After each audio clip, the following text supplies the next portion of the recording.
Vous connaissez tous le palais de Versailles, centre de la monarchie française, le château du roi Soleil, cœur de l'absolutisme royal. On l'imagine comme centre du raffinement et de l'élégance.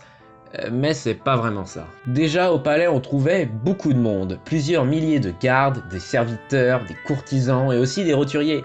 Car sous l'Ancien Régime, la cour était ouverte aux visiteurs, n'importe qui pouvait venir se balader dans les jardins, et même dans certaines ailes du bâtiment. La seule condition était d'être bien habillé. Sous l'Ancien Régime, le roi lui-même était plutôt facile d'accès. Si quelqu'un a quelque chose de pertinent à dire au roi, il peut tout à fait venir à Versailles. Bon, par contre, il faut s'attendre à une très longue attente. Bien sûr, cela aussi dépend de la personnalité du souverain. Henri IV est plus proche des gens que Louis XIV par exemple. Et lors de cette longue attente, probablement que vous aurez envie d'aller au petit coin. Pas d'inquiétude, le palais est équipé de toilettes.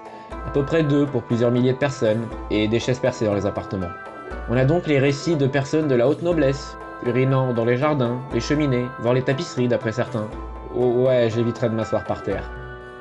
Les femmes, elles, ne se déplaçaient jamais sans leurs serviteurs portant leur magnifique pot de chambre, surtout utile lors des interminables fêtes et surtout les messes qui durent des journées entières. Elles glissaient le pot sur leur grande jupe.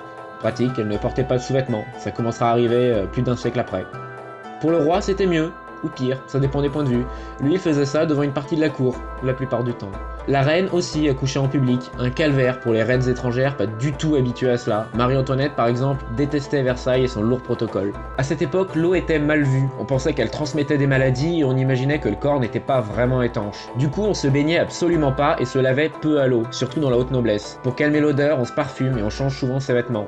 On peut aussi ajouter que tout ça est construit sur un ancien marécage. Beaucoup d'ouvriers mourront de maladies transmises par les moustiques. Louis XIV lui-même attrapera le paludisme, donc c'est vraiment moins classe. Déjà là, une partie du prestige du palais s'en est allée, mais on peut faire mieux. Aujourd'hui, un des trucs qui fait la grandeur de Versailles, c'est ces jardins dessinés par Le Nôtre. À l'époque aussi, on pouvait ajouter près de 9000 hectares de diverses forêts. Bien sûr, on peut parler des mythiques fontaines des jardins, qui ne marchaient pas à l'époque.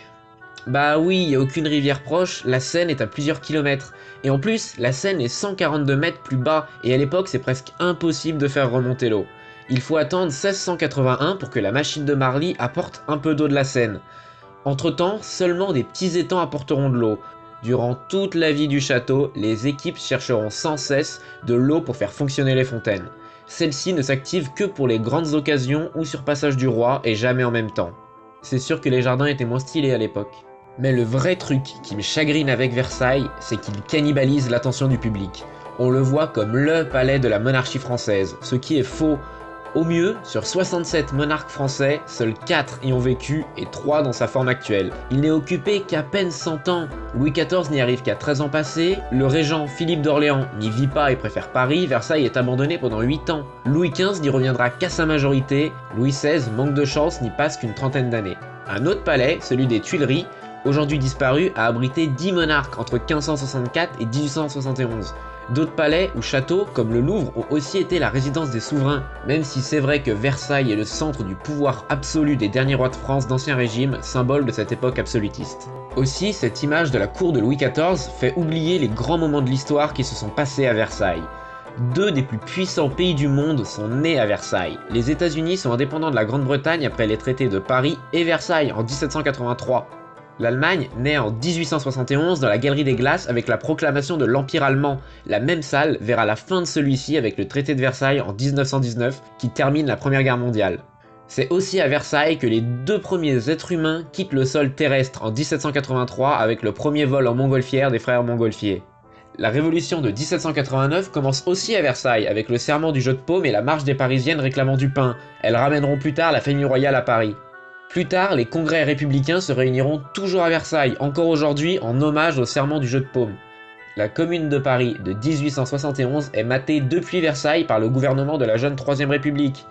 Sans oublier bien sûr les illustres visiteurs dont la reine Victoria et le tsar Pierre le Grand. Donc non, Versailles n'est pas juste le palais de Louis XIV ou même de la monarchie française. C'est un monument mondial qui a vu nombre d'événements et d'époques.